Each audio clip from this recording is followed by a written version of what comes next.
6 horas da manhã em ponto. Vamos começar o nosso ponto de encontro. Como estamos aí com vários participantes todos os sábados. Graças a Deus tem sido momentos muito bons e que passamos aqui compartilhando da palavra de Deus. Foi um mês já, né? Ruth, Aline, Thalita. Um mês já se foi de muito aprendizado.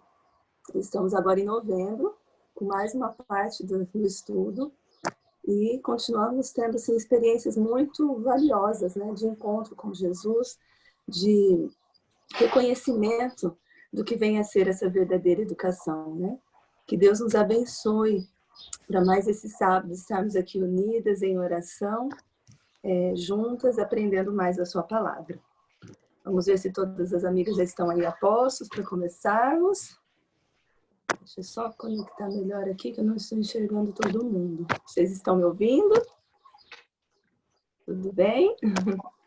Vou só acertar um detalhe aqui. Pronto. Ruth deu uma fugida. Semana passada sentimos sua falta. E aí, para matar eu também. Para matar um pouco da saudade, Ruth, hora para a gente começar, por favor. Então vamos lá. Querido Deus e Pai, como é bom iniciar esse dia de sábado contigo, Pai, refletindo sobre a Tua Palavra e sobre esses ensinamentos que aprendemos na lição. Pedimos Teu Santo Espírito, Pai, no coração de cada um aqui presente, que possamos ser instruídos através dele, que as lições que foram estudadas aqui possam ser reavivadas em nossa mente e permanecer em nosso coração. Esteja conosco, em nome de Jesus. Amém.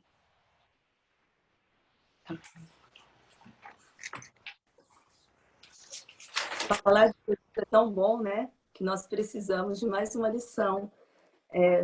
Outras lições do Mestre dos Mestres, né?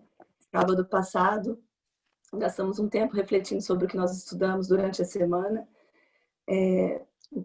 sobre o que Jesus tem a nos ensinar, né? E é muito interessante analisarmos, como nós falamos, né? Há textos inspirados que dizem que faria bem para todos nós passarmos pelo menos 1 hora por dia refletindo na vida de Jesus, né? Nós teríamos muito, muito a ganhar no nosso dia a dia. E talvez não seja na vida corrida da mulher, né? A gente já tem tanta coisa para fazer, mas eu vou parar agora 1 hora e ficar pensando, não, mas durante o dia, tá lavando a louça, tá cuidando dos filhos, ou tá no trabalho, no trânsito, no ônibus, refletindo sobre a vida de Jesus. E nós teremos muito êxito em nosso dia a dia. Então, Jesus lhe disse, vai, a tua fé te salvou. E imediatamente tornou a ver e seguia a Jesus estrada fora. Esse foi o verso escolhido como sugestão para nós memorizarmos. E é interessante, né? Eu estava pensando sobre isso ontem. A gente que tem filho fica assim, né? Olha, vamos decorar o verso, vamos decorar, né, a Bíblia. Então eu lanço aqui um desafio para nós mães, mulheres, né? Vamos decorar também, né? Quem sabe, para os próximos sábados, temos isso como meta, memorizar os versos da lição da escola sabatina. E esse cego, né, que agora já não era mais, nos trouxe muita lição. Mas, bom, dando aqui uma introdução ao assunto, eu fiquei pensando, na semana passada, nós citamos, se educação é conhecer a Deus e é redenção, ela não pode existir sem a figura maravilhosa de Jesus Cristo. Já essa semana eu pensei assim, o que adianta também nós sabermos que Ele é salvação, é redenção, se nós nos escondermos disso? Se nós não reconhecermos que necessitamos dessa redenção e dessa salvação. E eu achei interessante que a lição ela foi dividida assim, pelo menos, não sei se isso foi intencional ou foi providencial, porque na lição, na parte de sábado, domingo e até segunda-feira, talvez arriscaria dizer, que vai falar de situações em que a pessoa fugiu. Estava numa situação que precisava da redenção, precisava do toque, do olhar do mestre, mas se escondeu, fugiu. Aí depois, a partir ali de terça para frente, vai falar de situações de pessoas que buscaram. E poderia parecer assim que nem iam encontrar, mas foram atrás, eu não quero saber, eu preciso desse mestre. A minha condição é muito crítica e eu preciso. A mulher que retrucou, o cego que foi atrás e diz, misericórdia, Senhor, tem misericórdia de mim. Então, o reconhecimento que nós necessitamos da misericórdia. E lá no começo, ainda destaca o fato de pessoas que ainda não estavam reconhecendo a necessidade dessa misericórdia. Né?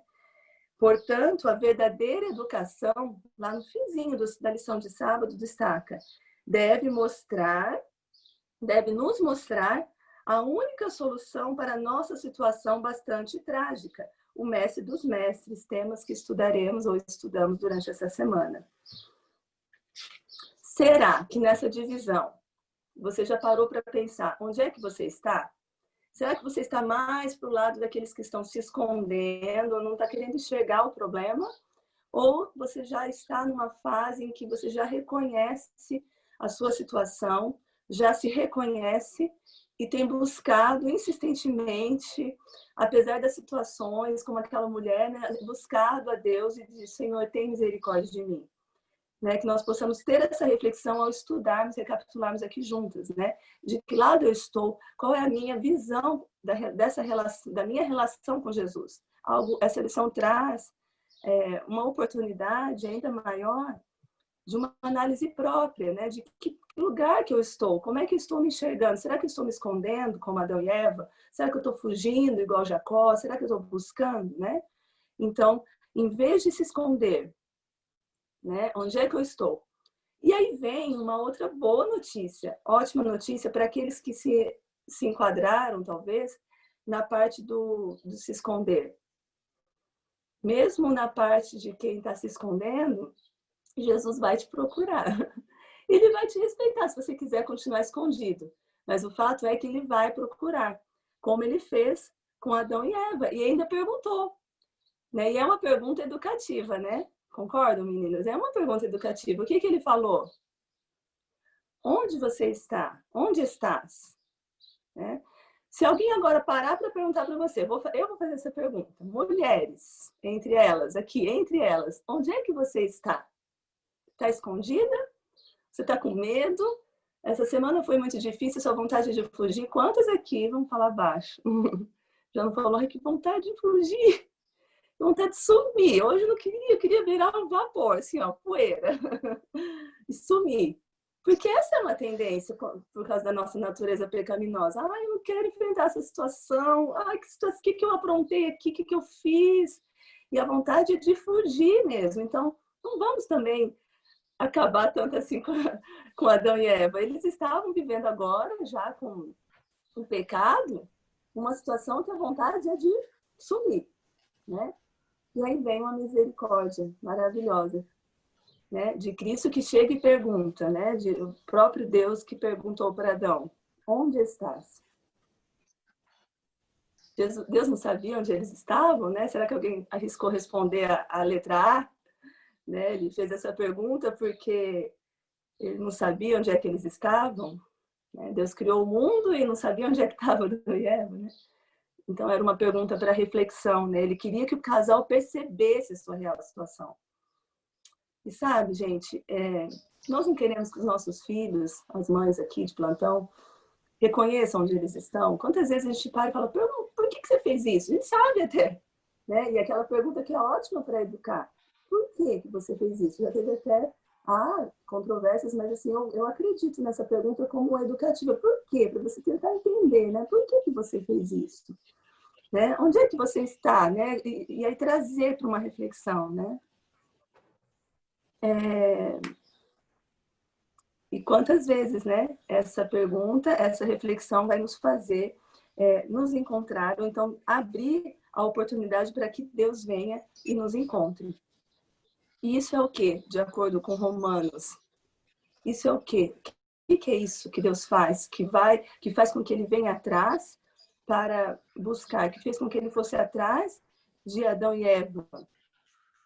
Alguém arrisca dizer aí? O que é isso? O que Deus tem que faz com que ele pare lá toda a sua majestade para vir atrás, né, de seres humanos e pecadores.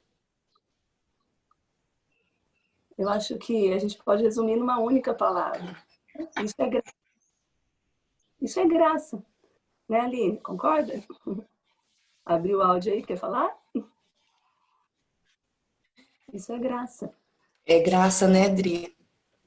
Eu queria comentar, assim, que na lição ali, na introdução, ainda fiquei muito impressionada com aquele, o que nos une, né? O que une toda a humanidade é essa natureza pecaminosa. Então, quando nós nos igualamos, né? Olhamos para uma pessoa que está ali na rua, um mendigo, e nos igualamos a ele. Olhamos para uma pessoa adúltera e nos igualamos, porque todos somos pecadores, né? Olhamos para o nosso filho que às vezes erra, desobedece, e nos igualamos no sentido de todos nós carecemos dessa graça, né? Dessa graça maravilhosa. E a nossa missão é mostrar essa graça para as crianças ou para quem estiver ao nosso redor. E isso nos torna mais misericordiosos, né? Nós olhamos com mais compaixão, nós olhamos com mais compaixão para nossos filhos, nós olhamos com mais compaixão para a pessoa que está em pecado, porque nós somos devedores assim como ele. E nós não conseguimos pagar esse preço, né? Só Jesus, com a sua graça, pagou, e isso é maravilhoso, né? Estender essa graça para os nossos filhos também, né? Poderíamos até dizer que educação é graça, né? É demonstrar essa graça. Alguém disse uma vez, mexeu muito comigo, disse, olha, não sei como eu faço nessa situação aqui e tal.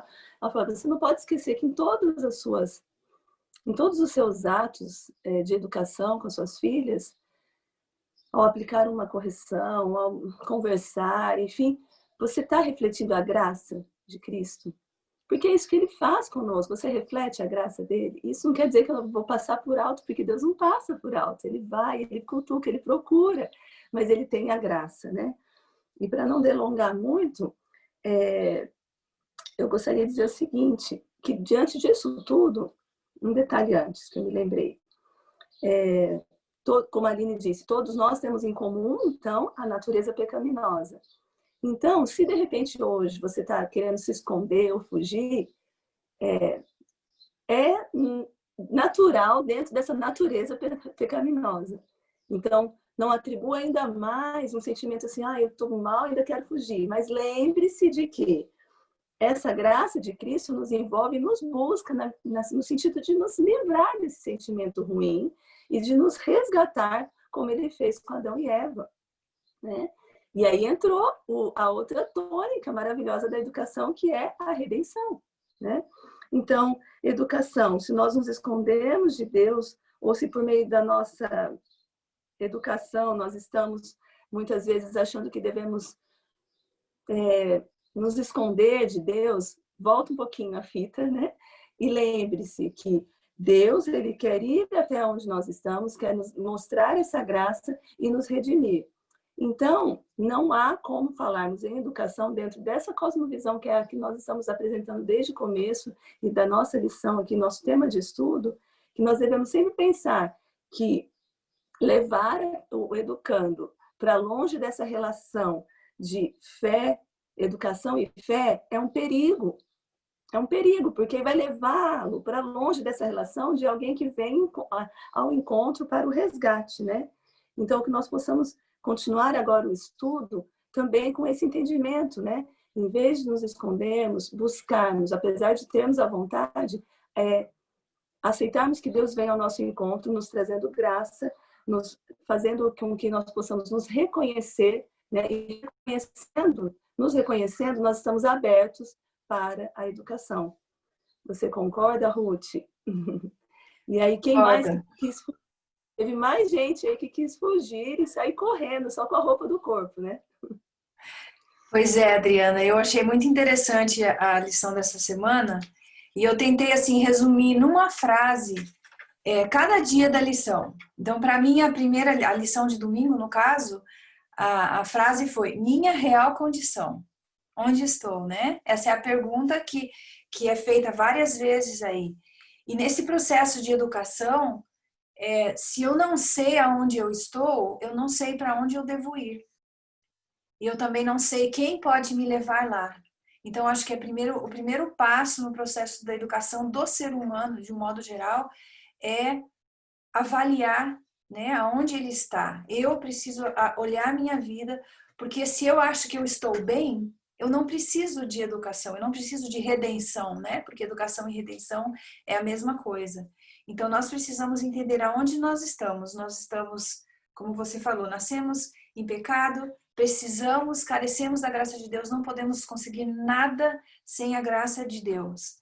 E na lição de segunda, Deus dá uma resposta a essa pergunta na história de Jacó, né? Jacó ali passou por todos aqueles incidentes com a sua família, com seu pai, sua mãe, traiu, né, o irmão e o pai, vamos dizer assim, e agora ele está fugindo.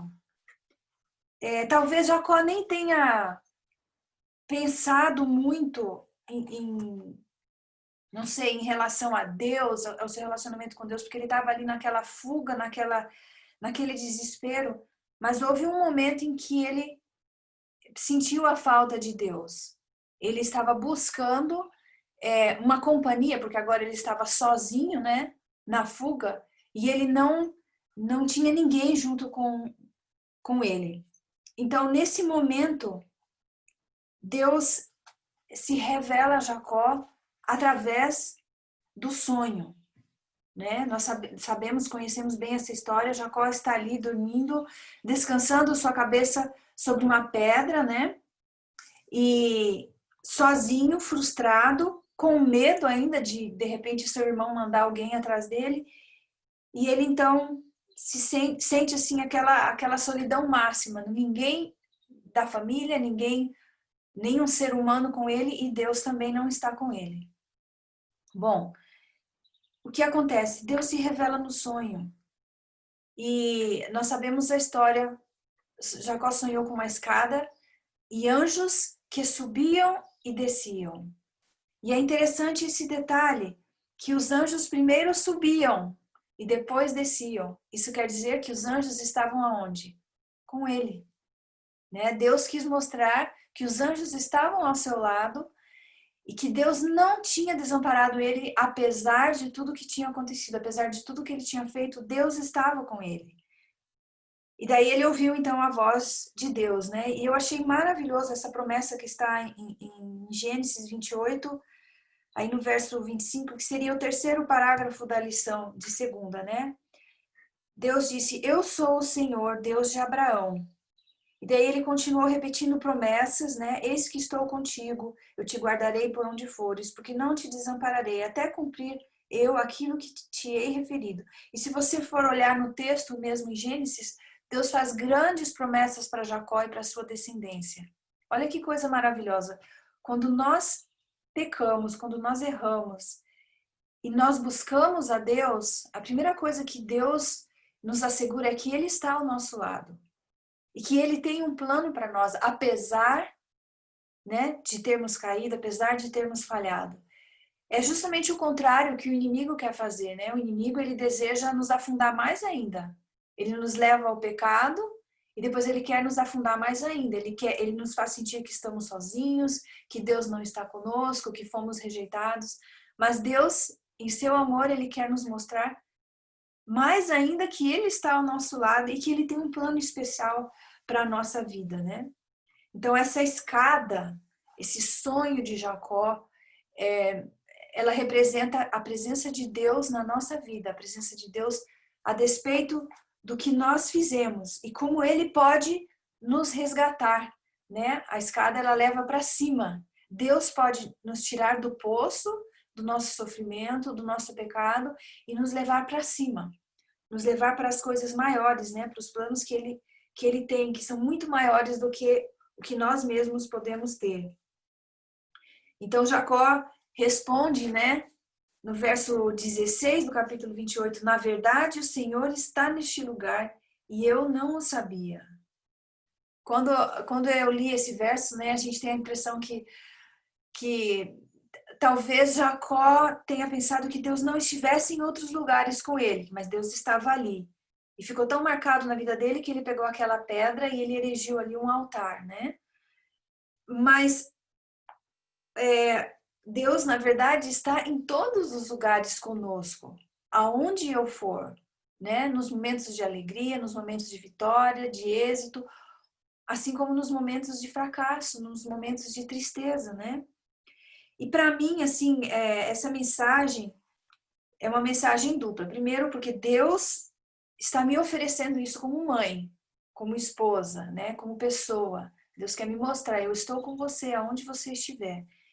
E isso também é um exemplo do que nós devemos ser para os nossos filhos.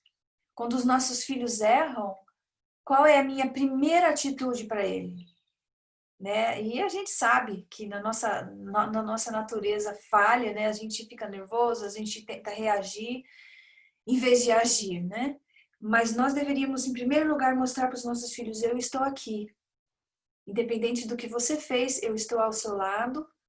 Eu estou aqui para lhe ajudar e para levar para um patamar superior, para te ajudar a sair desse problema, né? Assim como Deus fez com Jacó. Então, para mim, essa foi a mensagem principal da lição de segunda-feira, né? Deus está comigo, assim como eu devo estar com os meus filhos, né? E mostrar um caminho melhor, assim como Deus me mostra esse caminho melhor. Alguém tem algum comentário?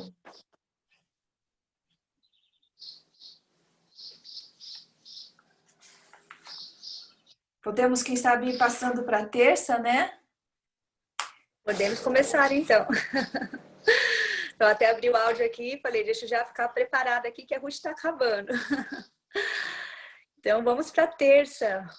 Interessante que a gente viu aqui em segunda, né? E em domingo, Deus como educador, né? Aqui mostrando aqui a figura de Deus, como Deus agiu com Adão e Eva, como Deus agiu com aqui Jacó, né? E agora o título é o Rabi Jesus. E aí a gente vem falando aqui agora sobre Jesus. E ele diz aqui que a introdução, né, aqui em João, mais conhecida, mais famosa, é a de João 1:1, que diz: no princípio era o verbo, e o verbo estava com Deus, e o verbo era Deus. Por que será que isso é tão importante, né? Esse versinho aí, né? O que ele tem a ver com a educação? Quando a gente tem lá a pergunta, né? Pede pra gente ler João de 1-14, e aí vem a pergunta lá no final. O que esses versículos revelam sobre Jesus como grande exemplo de mestre? E essa palavrinha mestre é o que a gente agora tem que um pouquinho pensar e nos colocarmos no lugar também. Porque quando nós estamos em contato com outras pessoas, nós de alguma maneira estamos ensinando algo para elas, estamos passando algo para elas. E principalmente aquilo que a gente é, e aí sim também o que a gente acredita. Porque nem sempre o que a gente acredita, a gente consegue ser. Vocês concordam comigo? É um processo, né?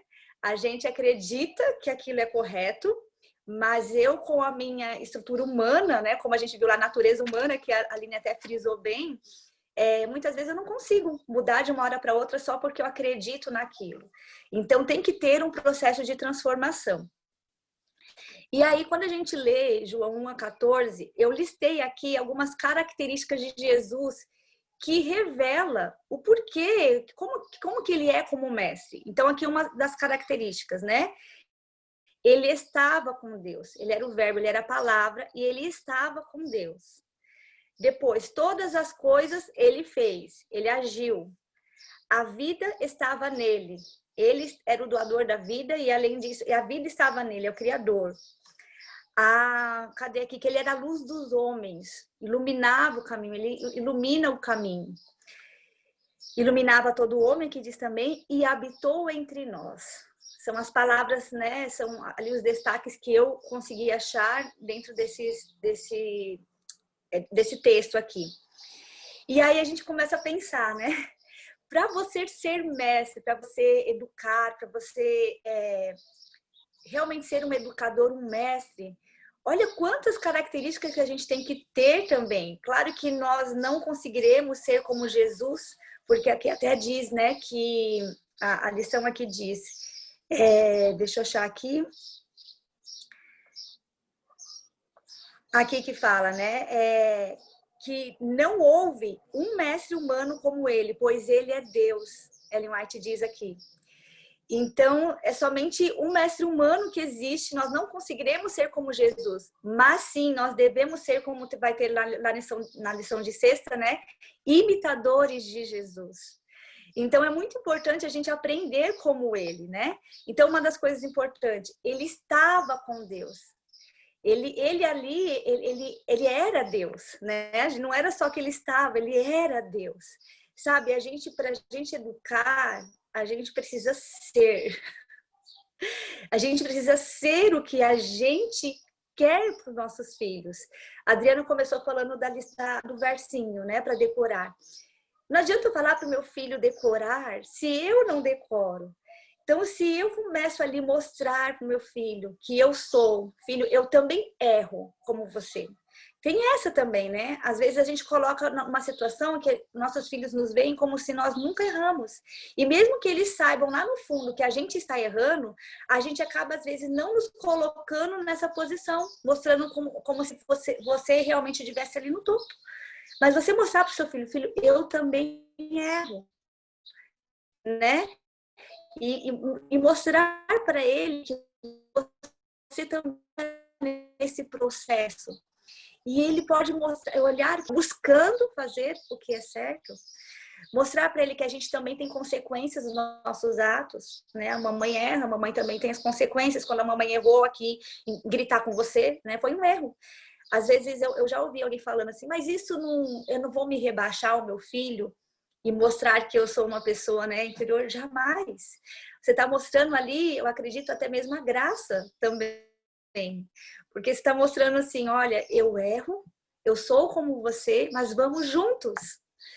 Isso não significa, como a Adriana disse, que eu não vou dar ali as correções que devam ter, né? Ali as consequências que devam ter, mas é tão importante a gente viver e a gente estar.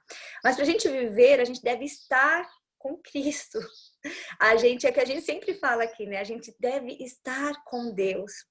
E a gente também deve saber o que nós acreditamos, para onde nós estamos indo. Sabe, Deus, ele sabe de tudo, né? Ele conhece todas as coisas. Nós temos visões limitadas.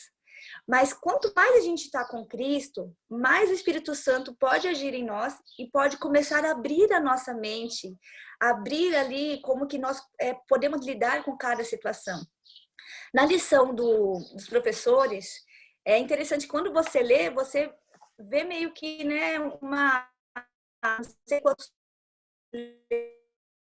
leram aí a lição a parte dos professores, dos comentários, de você conhecer a sua essência, do que você acredita. Qual que é ali a sua base, né? E eu creio que essa lição de terça-feira, mostrando aqui o Jesus como um mestre, nós temos que ter muito fixo na nossa mente isso. Por quê? Porque o mundo, ele está cheio de filosofias. Até aqui coloco algumas filosofias. A cosmovisão, né? Evolucionista, a cosmovisão progressista, a cosmovisão humanista. E a gente tem que entender que a nossa cosmovisão é bíblica. E quem que é o nosso exemplo? É Cristo. É Jesus. Ele é o mestre dos mestres. E quando a gente vai e deixa um pouquinho esses livros teóricos de lado, né? E vai primeiramente a ele, a Bíblia, entender como que ele tratava, né? Vamos ver na lição de quarta aí, por que ele tratou assim? Por que ele falava assim? A gente vê no Novo Testamento Deus tratando com seu povo, e a gente vê Jesus, e a gente vai perceber que o amor é o mesmo, que a graça é a mesma, e que às vezes a maneira que parece ser dura demais de falar, está demonstrando a graça e a misericórdia ao mesmo tempo. E a maneira talvez seja bondosa demais de falar, também está demonstrando a graça e o amor. Ambos, tanto Deus como Jesus. E aí eu já vou pular para quarta-feira, só antes um pouquinho, que tem uma pergunta no final que diz assim, Considerando quem era Jesus, por que fazia sentido aprender com ele as melhores maneiras de ensinar a verdade espiritual? Por que não apenas o que dizemos é importante para o ensino, mas também o que fazemos? Eu só queria deixar claro que nessas perguntas, que é algo bem, né, a gente já sabe que a gente faz é o exemplo, né, que fala mais na educação, tem aquela questão dos neurônios espelhos, né? Quem quiser estudar mais um pouquinho sobre o nosso cérebro, como acontece. Mas o que nós fazemos testificam de nós. Essa palavra testificam, né, também foi usado para falar de Jesus, né, dos atos, né? Jesus testifica ali de Deus, né, porque ele é Deus, né? Mas o que nós fazemos testifica realmente de quem nós somos. E por mais que às vezes os nossos filhos ou as pessoas acham lindo o que a gente faz, né? Somente quando a gente realmente ou acha, né, que aquilo deve ser realmente o certo a se fazer, só vai ser mudado, transformado realmente quando nós vivemos aquilo que a gente prega, que a gente fala. Por isso é tão importante a gente pedir essa transformação de Deus. E aí eu vou entrar nessa lição de quarta-feira, porque a lição de quarta-feira é um texto, é uma história que sempre me intrigou. Eu lembro que quando eu li a primeira vez, eu acho que todos nós, quando a gente lê essa história, né, em que fala ali que Jesus, ele estava ali com os discípulos, né, e ele estava andando ali, e as pessoas, era uma região em que não era assim tão amigável, né, digamos assim, entre os judeus. E Jesus, ele já estava ali pressentindo, ele já sabia que o momento dele estava chegando também, que as pessoas não estavam olhando com bons olhos para ele também, e ele tinha que ali, ele estava indo rápido, né, indo na direção daquela casa que ele estava indo. E então a mulher chegou para ele, né, com aquela vontade de ter a sua filha curada, porque a sua filha estava endemoniada, e ela pediu para Jesus, para que Jesus a curasse. E aí a resposta de Jesus é uma resposta assim, né, bem, bem forte. E muitas vezes quando a gente lê, vamos ler, tá lá em Mateus 15. Vamos ler porque eu acho interessante a gente ler. Eu não tinha separado aqui antes.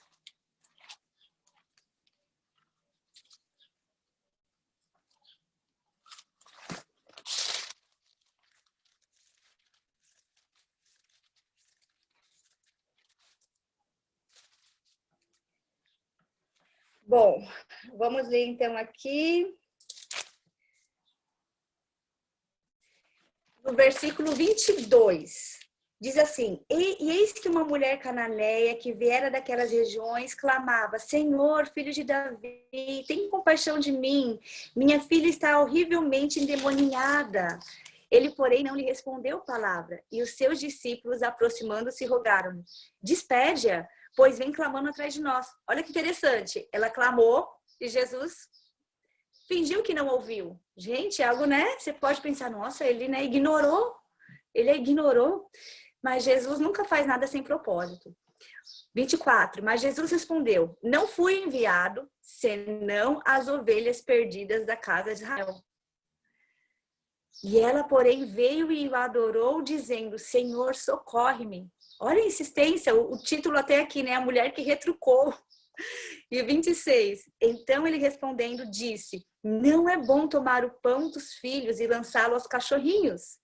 E ela, contudo, replicou: sim, Senhor, porém os cachorrinhos comem das migalhas que caem da mesa dos seus donos. E aí Jesus vai e se revela: ó mulher, grande é a tua fé. Faça-se contigo como queres. E desde aquele momento sua filha ficou sã. A gente pode olhar isso, esses textos, né? E essa insistência da mulher de uma maneira, a maneira que nós humanos temos, né? Reagimos às vezes a algumas coisas. Mas vamos ver o contexto. Naquela época ali, você vê que os discípulos, eles não também tomaram a frente, não tiveram talvez uma... Quando eles fizeram aquela pergunta, né? Ali falou: despede-a, pois vem clamando atrás de nós. Ele não falou: ajude-a, falou: despede-as. Porque o sentimento dos discípulos, dos judeus, era esse pensamento de afasta, né? São os nossos inimigos, né? Então a gente não tem ali relação. Ellen White, ela comenta que Jesus, ele queria dar uma lição ali para os discípulos, que ele queria ali mostrar para os discípulos como eles agiam e como, na verdade, a graça deveria alcançar aquela mulher. É óbvio que nós não somos como Jesus e nós não sabemos as coisas que vão acontecer, porque ele já sabia que a mulher iria insistir.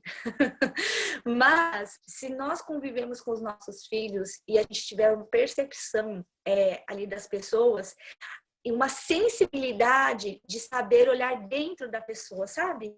Quando uma pessoa pergunta algo para você, mas você sabe que ela quer chegar a um outro lugar, essa sensibilidade, você ter um interesse na pessoa. Você tem uma amiga, um amigo, você tem um vizinho que está precisando de uma ajuda, uma palavra que você conversa. A gente procurar uma real conexão com as pessoas. Quando a gente fala de evangelismo, né, de uma missão, a gente levar a mensagem para as pessoas, não é questão de levar as pessoas ao batismo ou não, é questão de mostrar esse Deus. E para isso a gente tem que se interessar pela pessoa, a gente tem que conhecer. Jesus, ele já conhecia aquela mulher, ele já sabia que ela tinha uma fé nele, que ela sabia.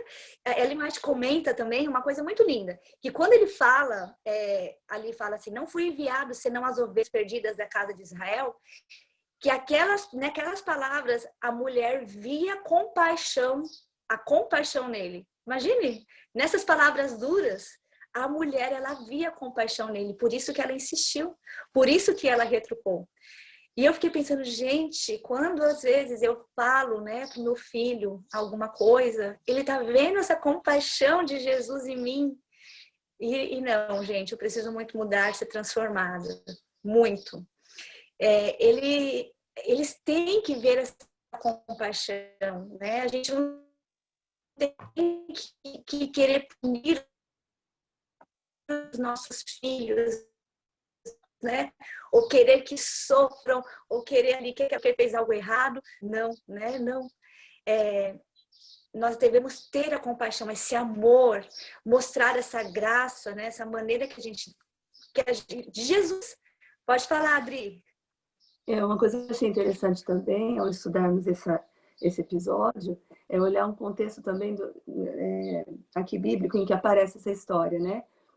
Tem a questão da multiplicação dos pães um pouco antes, aí depois Jesus andando sobre as águas, Jesus e a tradição judaica, e aí entra a história da mulher cananeia, e depois ainda tem mais um episódio da segunda multiplicação de pães. Vocês estão vendo que o pão aparece aí, né? O pão aparece lá na multiplicação, pois ele aparece aqui, mas como assim? Um Deus que multiplicou e deu pão para mais de 1.000, né? Mais de 5.000, e aí depois não pode dar um pãozinho ali para a mulher?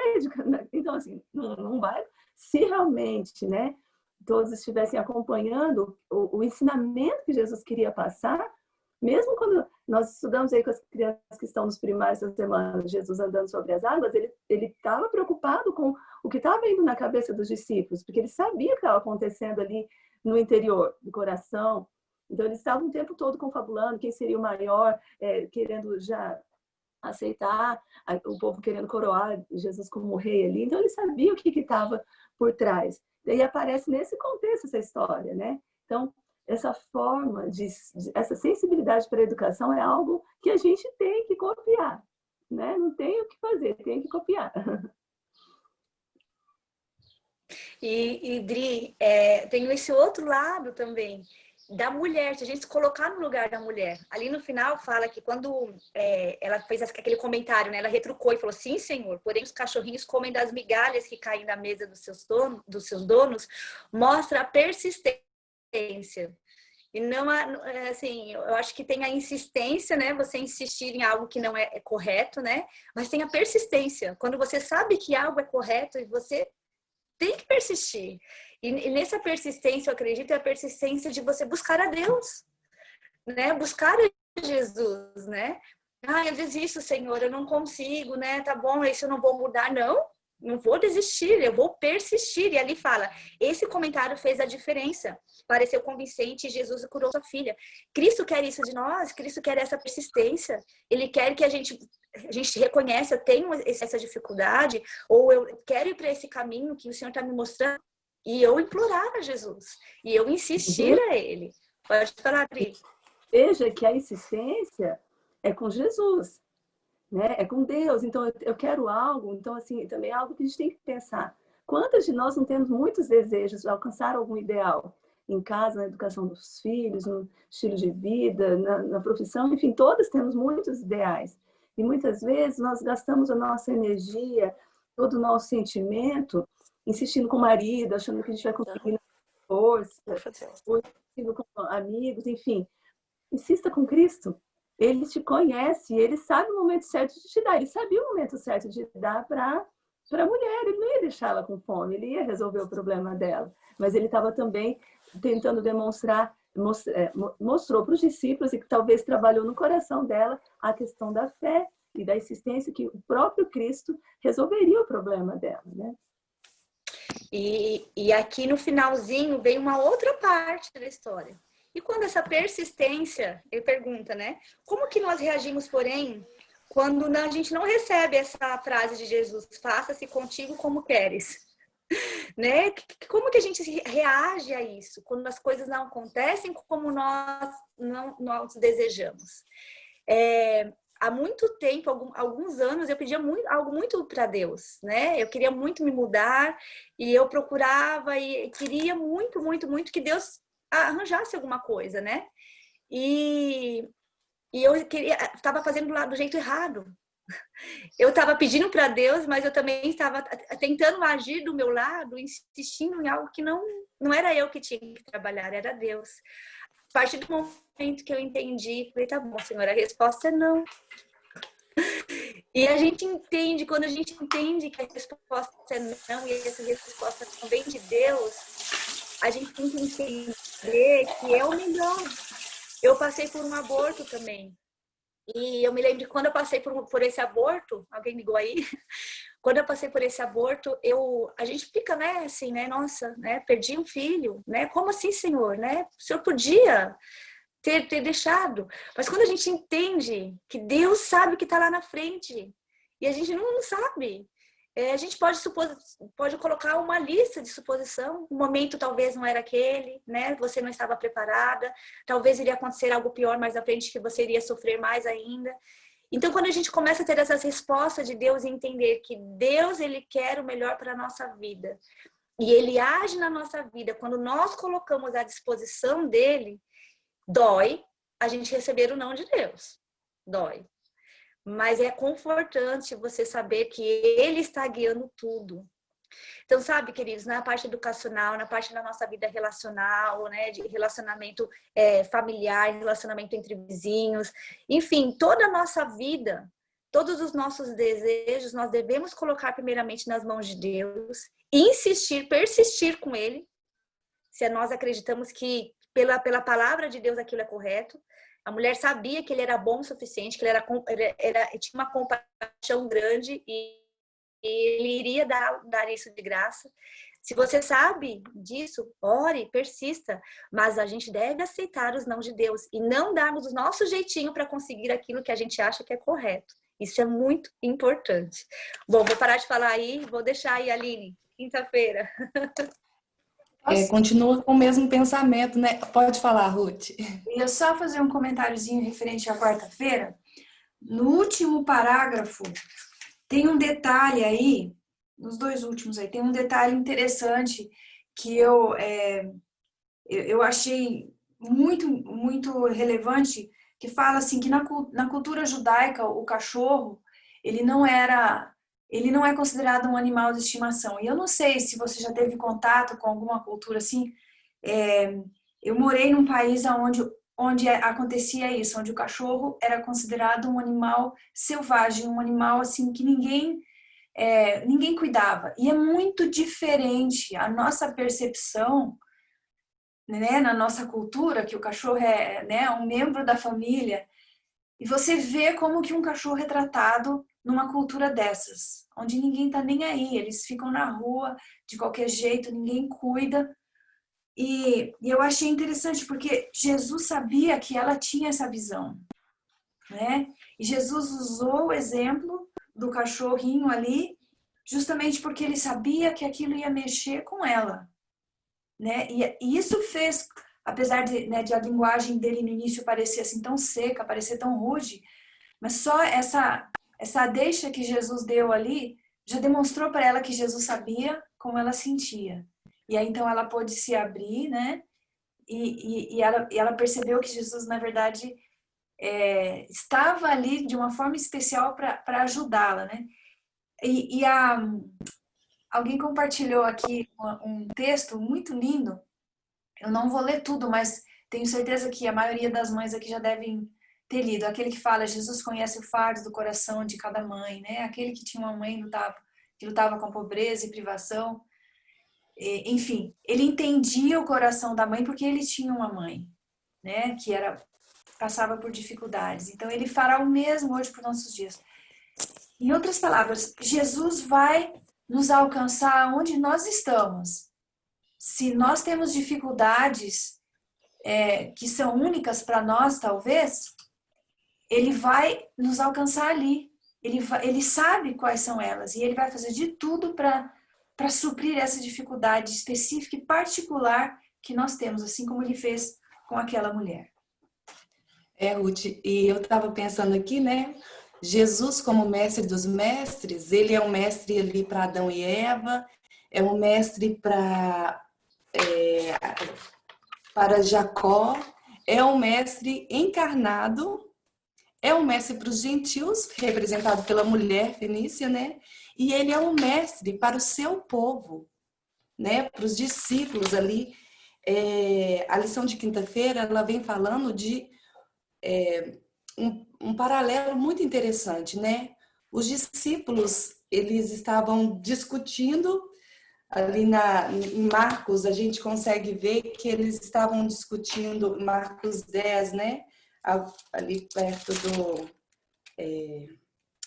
verso 35, eles começam a discutir quem que vai ficar sentado à direita e à esquerda de Deus, querendo a glória e tudo isso, né? E os discípulos começam ali a manifestar o quê? O que estava no coração deles, né? Qual exaltação eles estavam buscando, né? E eles não perceberam que eles estavam cegos, né? E em seguida Jesus vem com a história a Bíblia vem com a história do cego Bartimeu, que importuna também o Senhor, né? E Jesus, ele, como mestre, parece que ele gosta dessa importunação. Eu já fui professora também de técnico de enfermagem. E eu lembro de quando alguns alunos, assim, a gente explicava e sempre tem os que ficam quietinhos, né? Aceitam bem. E tem os que vêm trazendo dúvida e não concordando e arguindo, né? Conversando. E sabe que a gente começa a ter uma admiração por esses, né? A gente vê que eles têm interesse, que se o ponto de vista não está igual, a gente tenta ali conversar e chegar num acordo ou mostrar realmente a visão certa. Eu penso que Jesus, né, Cristo, ele tem, Deus em si, ele tem um amor especial por essas pessoas também que importunam, né? O cego estava ali incomodando. O cego estava incomodando, Senhor, filho de Deus. Então eles falavam, para de falar, para de gritar, para de reclamar, né? E aí, mais uma vez, vem o que a Thalita estava falando, né? Sobre essa questão, será que nós temos clamado? Será que nós estamos assim, ajoelhados e falando aquela oração mecânica? Ou nós estamos clamando e conversando com o Senhor do que está no coração, né? Importunando o Senhor e Ele revelando a nós a vontade dEle.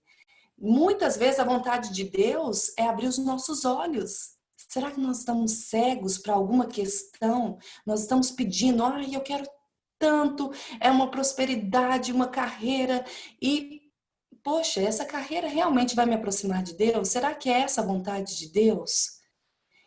Então, muitas vezes, quando nós estamos ali prostrados perante o Senhor, Ele vai abrindo os nossos olhos para a verdade, para o que realmente Ele quer nos ensinar. E vai além de aquisições, né? Vai além de ter coisas, o que nós precisamos, né, pedir ao Senhor é que trabalhe no nosso caráter, né? Para que a gente seja manso, para que nós sejamos amáveis e tantas coisas que o Espírito Santo precisa de trabalhar em nós, né? Ali no Sermão da Montanha, o primeiro sermão que Jesus faz ali para uma grande multidão, ele faz mostrando qual que é o verdadeiro evangelho, né? O que Jesus queria ensinar ali? Bem-aventurados pobres de espírito, né? Eles estavam querendo um rei que desse mansões, mas Jesus vem dizendo que bem-aventurados pobres de espírito, ou seja, aqueles que têm, que se percebem, né? Como a Ruth falou ali no começo da lição, entendem em que lugar estão, um lugar de dependência de Deus, um lugar que precisam de aprender, né, da misericórdia de Deus. Então, bem-aventurado esses. Qual, então, é a verdadeira ideia do reino de Deus, né? Nós não podemos achar que esse mundo vai ser o fim, né? Que nós precisamos ter todas as realizações aqui, que nós precisamos alcançar tudo que nossos olhos e nosso coração almeja, porque na verdade nós devemos ter os olhos nas mansões do céu. Se nós hoje passamos por provações e dificuldades, nós precisamos entender que isso é uma escola para o nosso caráter, uma escola de educação para o nosso eu ser subjugado. E isso nos dá paz, porque nós não vamos nos comparar mais com aqueles que estão se prosperando ou que estão tendo bênçãos. Porque será que nós já entendemos o que Deus quer trabalhar na minha vida, no meu coração? Será que nossos olhos estão sendo abertos? Vamos, então, clamar a Deus, né, para que Ele possa abrir os nossos olhos. Ele também tem uma mensagem para o seu povo. Ele tem uma mensagem para a mulher, né, gentios, mas Ele também quer abrir os nossos olhos. E aí nós vemos, né, que é o colírio. Quem é o colírio? O Espírito Santo. Mais uma vez a gente bate naquela tecla do clamar pelo Espírito Santo. É essa oração que Ele sempre vai ouvir, né? Se você clamar pelo Espírito Santo, é uma oração que Ele nunca vai dizer assim, não, essa daí espera um pouquinho, essa resposta hoje não. Não, essa oração, gente, clamar pelo Espírito Santo é uma oração que você com certeza vai ser atendido, porque Ele quer que nós possamos abrir os nossos olhos, Ele quer que nós vejamos as verdades espirituais, né? Vamos continuar. Vou comentar uma coisa interessante, né? Em todo esse contexto, quando eu comentei, né, que pouco antes da história lá da mulher, né, os discípulos tinham presenciado multiplicação de pães, né? Então, os discípulos estavam super alimentados, mas estavam com fome, né? Eles tinham a luz, mas estavam cegos. Interessante, porque e no meio disso tudo tinha um cego mesmo que enxergava mais do que os discípulos. Tinha uma mulher com fome, talvez, mas que estava mais saciada do que eles. Né? Em que lugar eu estou? Né? Deixa eu só comentar só mais um detalhezinho. Na lição dos professores, tem uma pergunta não, tem uma reflexão que diz assim: os jovens serão confrontados com visões de mundo. Visões, olha aí, visões de mundo antiteístas e antibíblicas, à medida que ascenderem nos níveis de escolaridade. E é verdade, né? Quanto mais nossos filhos vão crescendo, mais eles vão se relacionando, mais vão se deparando com filosofias. Ainda mais agora nesse meio tão fácil e rápido de mensagens, né? De informações, né? Que é a internet. E isso vai acontecer. Nossos filhos, no momento, se não têm hoje acesso à internet, vão ter, né? Vão ter acesso à internet. Aí diz assim: certifiquemo-nos de que a educação adventista do 7º dia os está preparando para enfrentar o desafio. Então, se a gente relacionar com essa questão da visão, né? Na verdade, essa visão é a cegueira. A visão do mundo é nos cegando para a verdade. Então, a gente tem que se certificar na educação que os nossos filhos estão preparados para enfrentar essa cegueira, essa doença da cegueira que o mundo vai estar ali disponibilizando. E que a solução é só quem? Jesus. Né? Como a Aline colocou aqui, é só Jesus que vai realmente nos dar a cura e vai mostrar até o antídoto, a vacina, né? Ali para que os nossos filhos não sejam, e nós também, né? Não sejamos cegos por essas filosofias que vão entrando.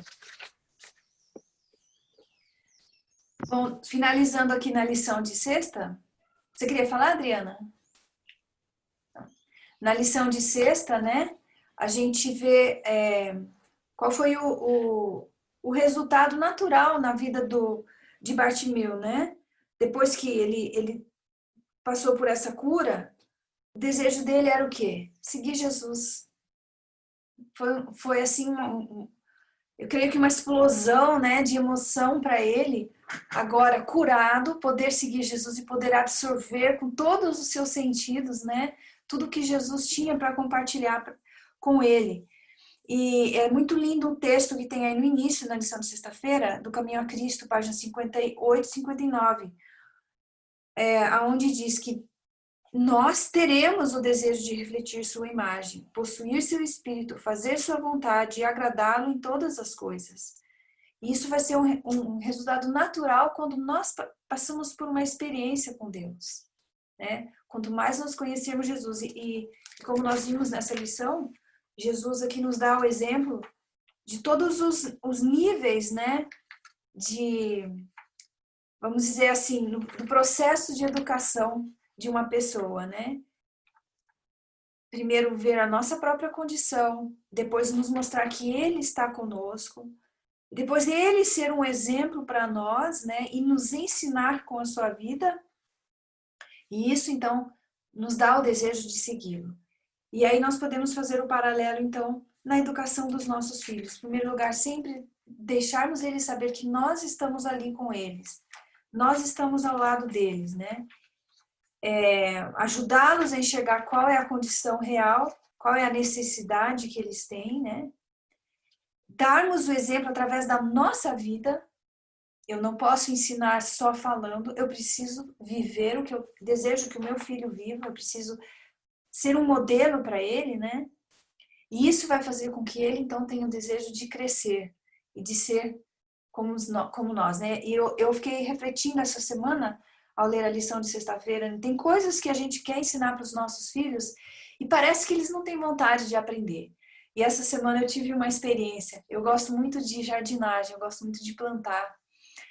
E assim, eu confesso que no início, né, da minha vida como mãe, eu não fui assim um modelo nesse sentido, né? Eu tinha uma vida assim muito urbana, muito longe das coisas naturais.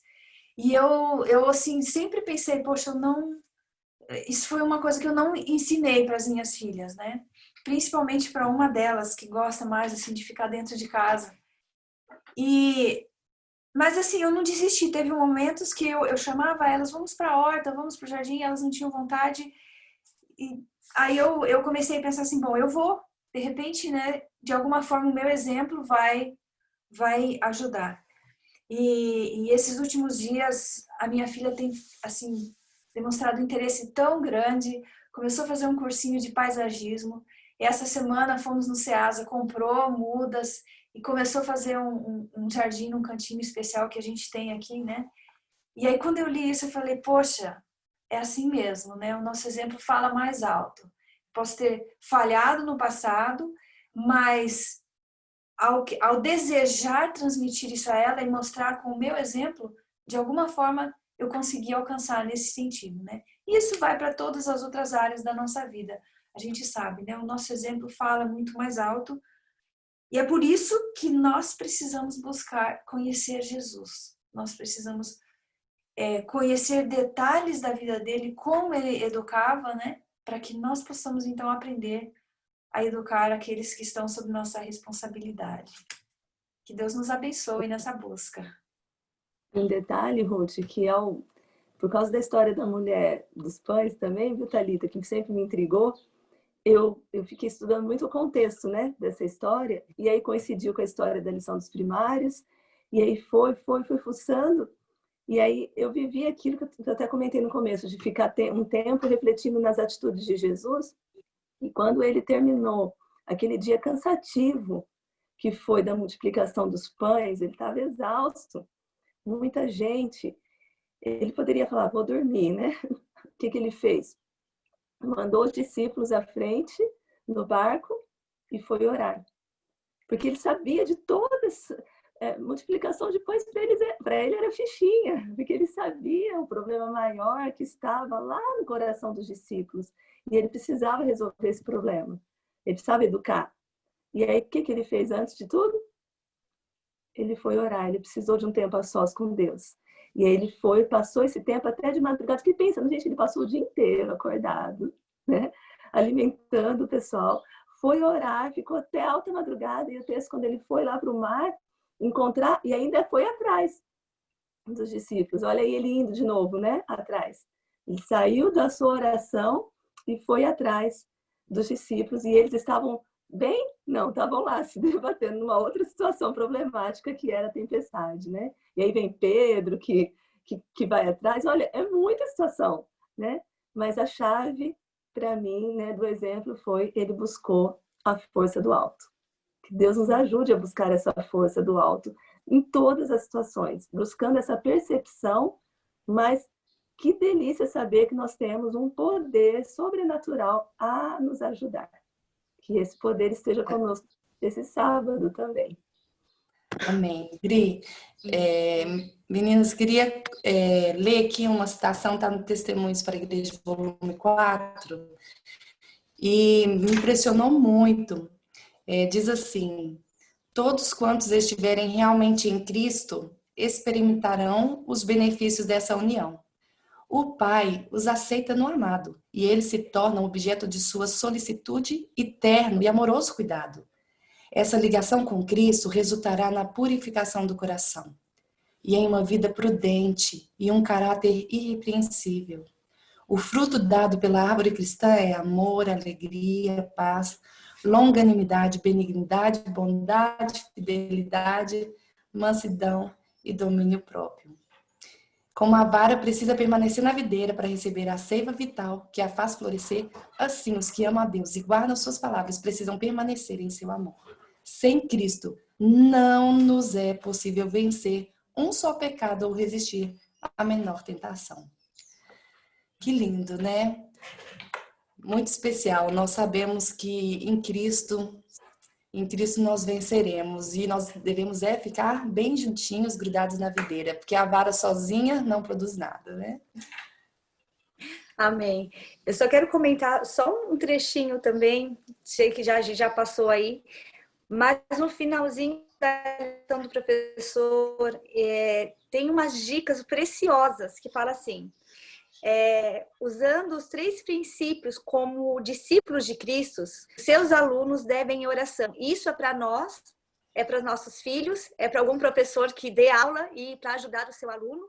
E diz assim: mergulhar em seus ensinamentos. A gente levar os nossos filhos a entender realmente, aqui fala até assim, ler até que, com espírito de reverência, até que eles estejam convencidos de que descobriram uma verdade importante. Quando a gente lê para os nossos filhos, quando eles não sabem ler ou quando eles estão lendo, o que você descobriu? O que você tirou de lição? Aqui está mostrando como a gente é discípulo. O segundo, observar cuidadosamente como ele viveu e levar consigo essas imagens na mente ao longo do dia para que hajam como ele. Ou seja, essa meditação, né? A gente meditar não somente naquele momento que a gente fez o culto, mas levar na vida, mergulhar ali realmente nos seus ensinamentos e no dia a dia praticar. Isso como aluno. E o número 3, encontrar alguém disposto a ouvir para que possam compartilhar o que aprenderam e como tem sido sua experiência. Porque é quando a gente ensina que a gente aprende. A gente comenta aqui entre nós 4, né, meninas? Quanto a gente é abençoada quando a gente está aqui compartilhando, porque Deus está falando para nós. O que a gente fala é para nós mesmos. Então, os nossos filhos vão sentir a mesma coisa. Expô-los a oportunidades, né, de realmente ensinar. E você também, que está aí, ensine. Vá para o seu vizinho, vá com o seu marido, vá conversar, né? Exponha aquilo que Deus tem feito na tua vida, o que você tem aprendido, que a gente vai aprender mais ainda. Então é isso, meninas. Deus nos abençoe. Agora vamos lá praticar, né? No nosso sábado. Deus nos abençoe. Sábado que vem estamos aqui de volta, pontualmente às 6, no nosso ponto de encontro entre elas. Fiquem com Deus. Um beijo a todas. Ruti, pode derrubar todo mundo aí. Não, se esqueceu. Pri, vamos fazer a oração? Bora lá.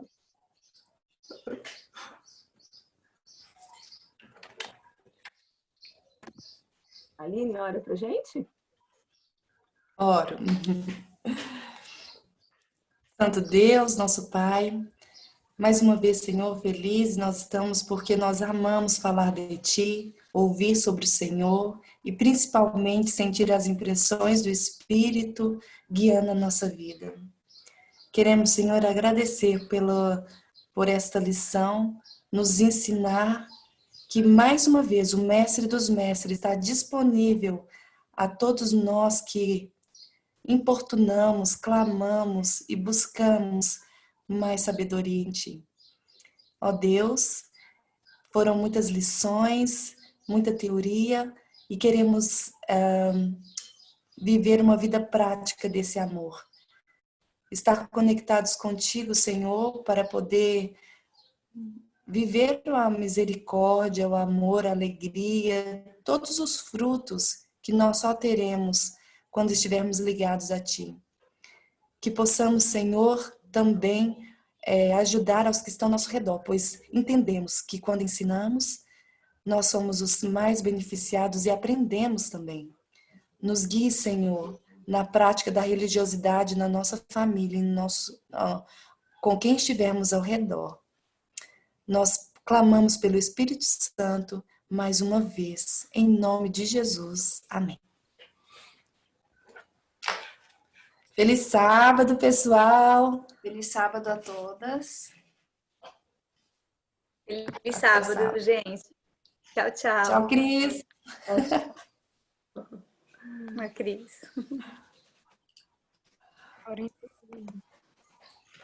Ela,